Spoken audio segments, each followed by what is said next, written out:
ছেলেটা ওই অসভ্য ছেলেটা ড্রেসিং রুমে উকি চুকি মেরে জানতে পেরে গেছে। আর সেটাকে একটা বিশাল বড় ইস্যু বানিয়ে জয়ের কাছে বিচ্ছিরি ভাবে বলেছে। হতেই তো পারে বল। গান্ধারী হয়ে থেকো না শুক্লা, ছেলেকে শেখাও একজন স্বামীর তার স্ত্রীর সঙ্গে কিভাবে কথা বলতে হয়, বিশেষ করে সকলের সামনে, সেটা ওকে শিক্ষা দাও। এই ছেলে তো আমার কথা শুনবে না, হাতের বাইরে চলে গেছে। সমস্ত লাজ লজ্জা ভুলে গিয়ে জয় যে ব্যবহারটা করছে সেটা সহ্য করা যাচ্ছে না, অন্তত আমি মেনে নিতে পারছি না।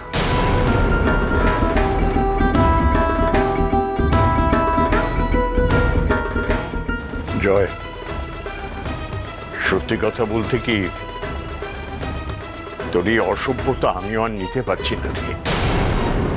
একটাই অনুরোধ তোকে করব, মাত্রা ছাড়িয়ে যাস না।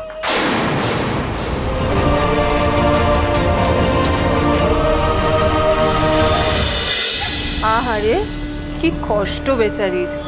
অগ্নি পরীক্ষায় রানী একেবারে ডাহা ফেল।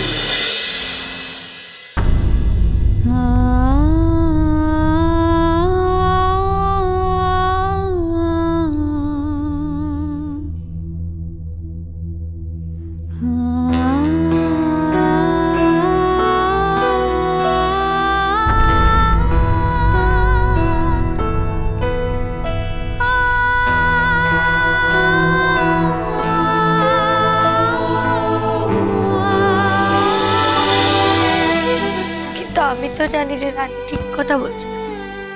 এই রানী, আমার কথাটা একবার শোন। আচ্ছা, আমরা তো অনেক ডান্স পারফরমেন্স করতাম, বল তুই নাচ শিখতিস, কত এরকম পারফরমেন্স করেছি, নাটকও করতাম আমরা। হয়তো সেরকম ভাবেই কোনো একদিন ছেলেটা ওই অসভ্য ছেলেটা ড্রেসিং রুমে উকি চুকি মেরে জানতে পেরে গেছে। আর সেটাকে একটা বিশাল বড় ইস্যু বানিয়ে জয়ের কাছে বিচ্ছিরি ভাবে বলেছে। হতেই তো পারে বল।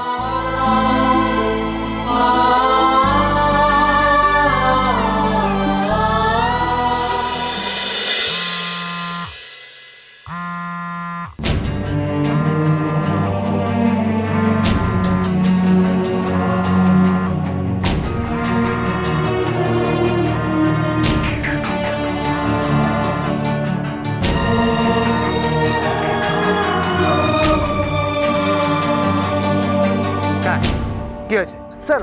সকাল থেকে অক্সিজেন সিলিন্ডারগুলো প্রবলেম হচ্ছে। হ্যাঁ, ভেন্টিলেশন রুমেও সমস্যা তৈরি হয়েছে। পেশেন্টকে নিয়ে কি করব ঠিক বুঝতে পারছি না।